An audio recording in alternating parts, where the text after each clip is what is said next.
Warning, censorship. Warning, censorship. My husband mentioned that my youngest has autism, and that he will wear a mask for short periods of time, but not always. At that time, she was upset about it. Long story short, there was an argument ensued over it. She refused to do the treatment on my youngest son, and she said that she would refer us to somebody to get the treatment, but that she would not do the treatment because of not being able to wear a mask.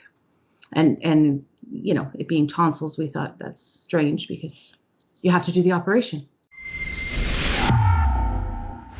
I'm Tamara Ugolini with Rebel News, and today I'm bringing you another story of the masked madness that seems to be increasingly aggressively being enforced with complete disregard for mask exemptions, the fact that they exist, the fact that people cannot safely wear medical or non-medical masks. Today I'm bringing you the story of Serena. She's in the Halton region of the southern Golden Horseshoe in Ontario. And Serena has two boys aged 10 and 12, both with varying degrees of autism. Now, alongside autism often comes also varying degrees of sensory processing disorder, which means that children have a very difficult time with certain restrictions, clothing, fabrics, their senses, essentially. And so that's where Serena's sons fall into the category of being mask exempt because they have a difficult time wearing fabric over their face, having their breathing restricted. I'm sure the ears get quite irritated. Of course, Serena, you know more than I do in that category. So maybe we should just start with your youngest son, who is 10, and he was actually denied a tonsillectomy from the local hospital, not just because of his inability to wear a mask, but because at the time your husband, I understand, was suffering from some sinus issues, which also prevented him to wear a mask safely. So maybe we can just start there and you can give us a brief summary of what happened to your family in that situation. Sure. So my youngest was supposed to get the tonsillectomy, and we had everything settled, and we got a call from the doctor to let us know, what was going to happen and pre-op instructions and that kind of thing.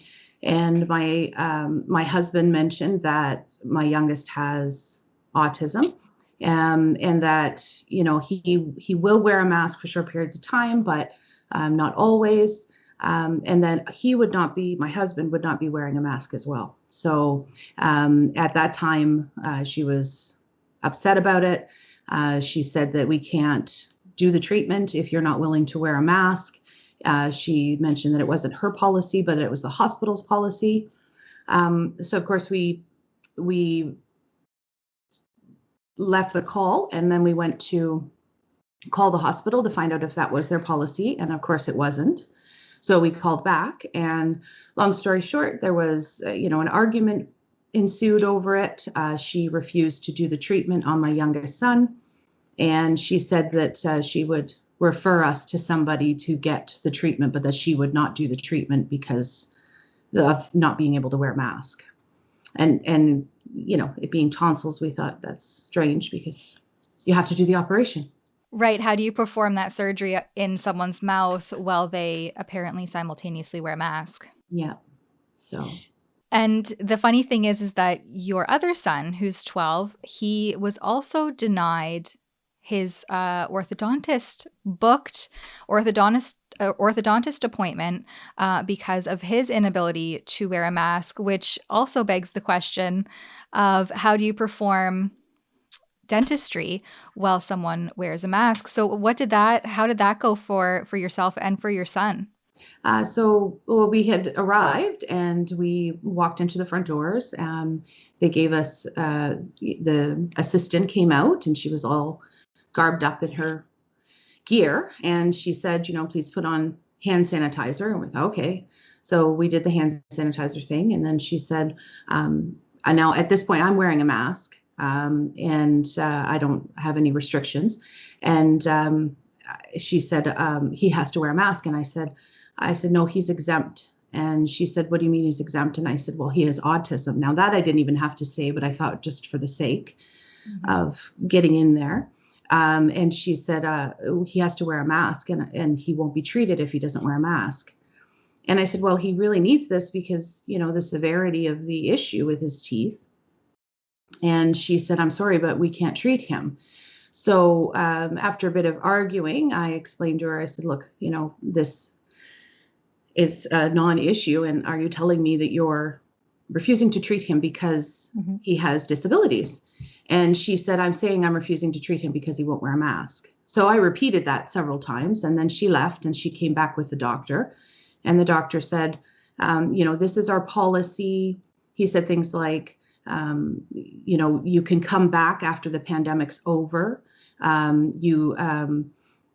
In which case I responded with, after the pandemic's over. I mean, viruses just don't go away. And he said, well, this is our policy. We don't treat anybody who won't wear a mask. We have to protect the people in the office. And keep in mind that the people that were behind the glass were masked up. They were behind a glass far enough away from us. We were only in the front hall. They didn't even let us into the waiting room and made us stand at the door, which really upset my son because he's already dealing with anxiety issues to begin with, and then the sensory processing issues. So here he is thinking that he is some carrier of the plague. And that, he's, the doctor said it, I won't treat him without a mask. And I said, well, you have to open his mouth and you have to look at his mouth. I mean, I don't understand. You're going to be exposed. We know the risks, and this has to be done. And he proceeded to say, well, this is not an essential service. And so I don't have to treat you. So, yeah, so he basically denied us treatment. And leading up to the appointment, does your son, I'm sure that there's some prep work involved in getting him out of the house.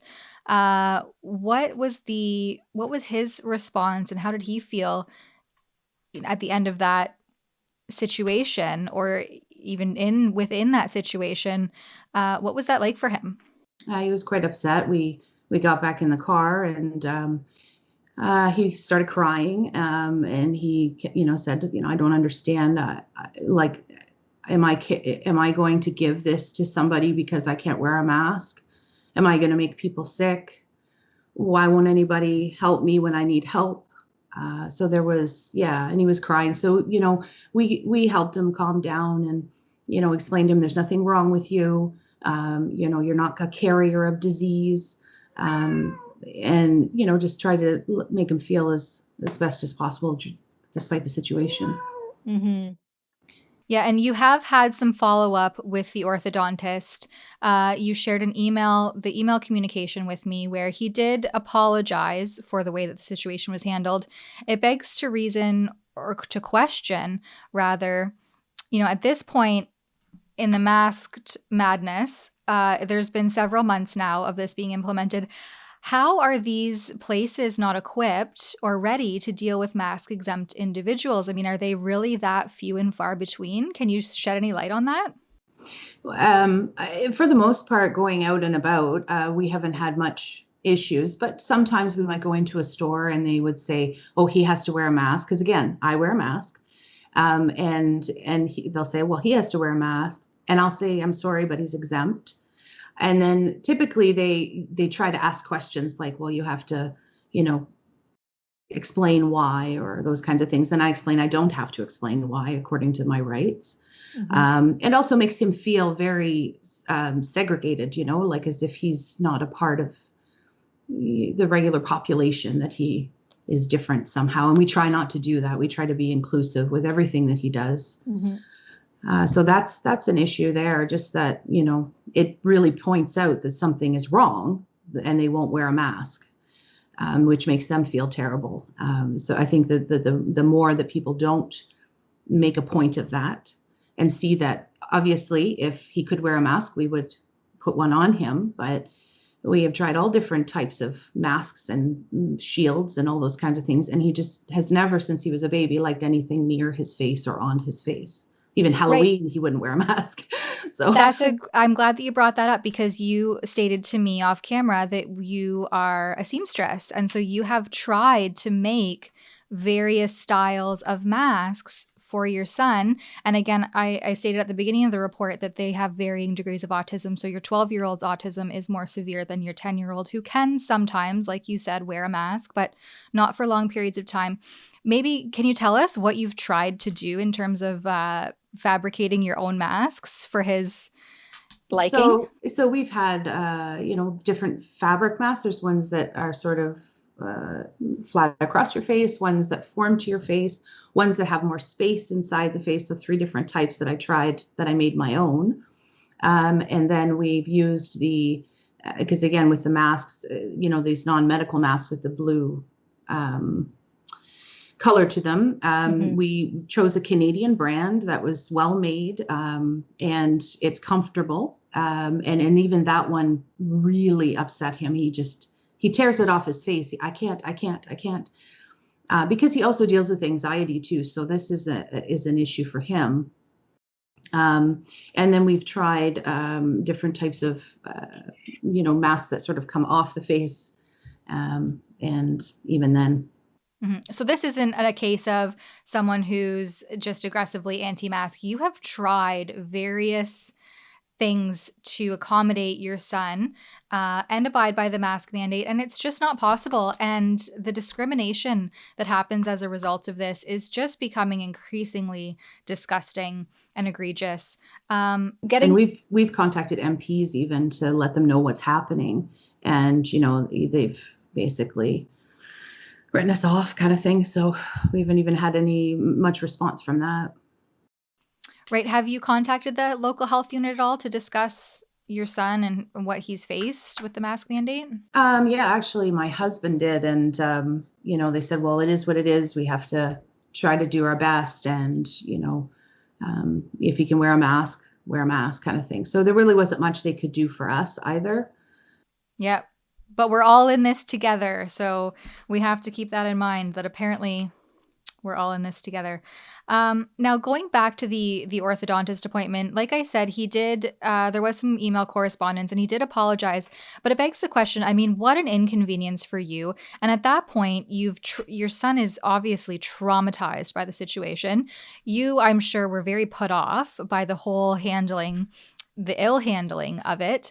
Why would you bring your money back to a dentist or an orthodontist who treated you in such a way?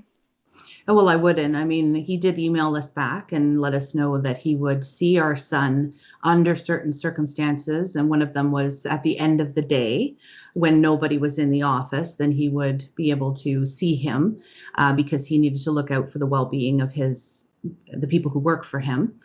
So that was an issue. And I was kind of appalled by it because you are segregating him really not for any reason here. You're still saying to me that my son is a carrier somehow and that he's a risk to the rest of the office if he doesn't wear a mask.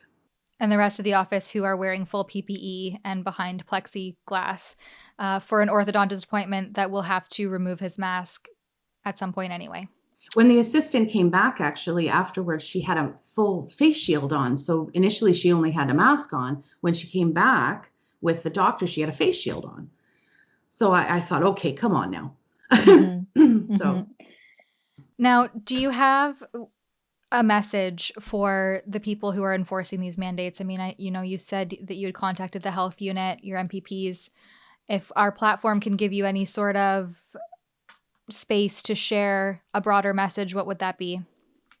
Just to give people with special needs that allowance, that if you see somebody who's walking into some retail outlet and they're not wearing a mask, the reason is most likely not because they're trying to exercise their rights, but that they can't wear one or they have difficulty wearing one. And I think that we should make allowances for that because, everybody deals with things differently.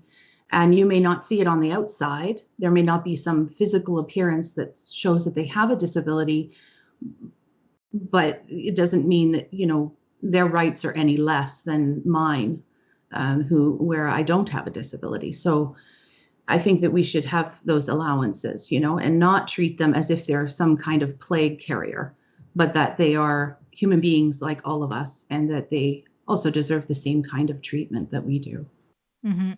And that begs a great topic here, because I don't know if you're familiar with my report on Alex Lightwin in Manitoba, but he is a gentleman suffering from severe cerebral palsy who cannot safely put on or remove a mask, or a shield for that matter.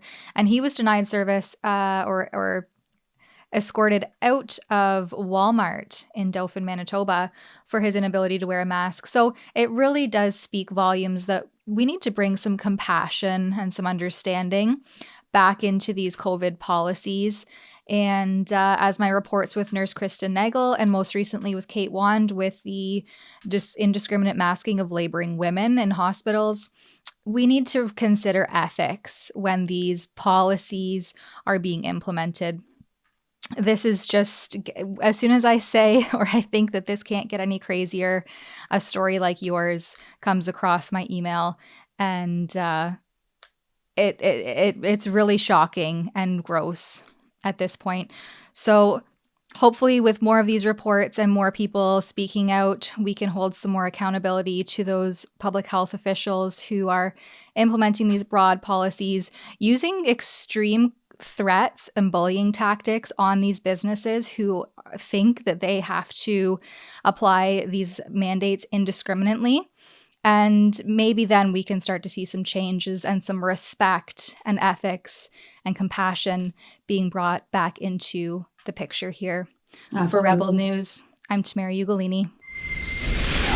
Here at Rebel News, we understand that there are valid reasons for mask exemptions.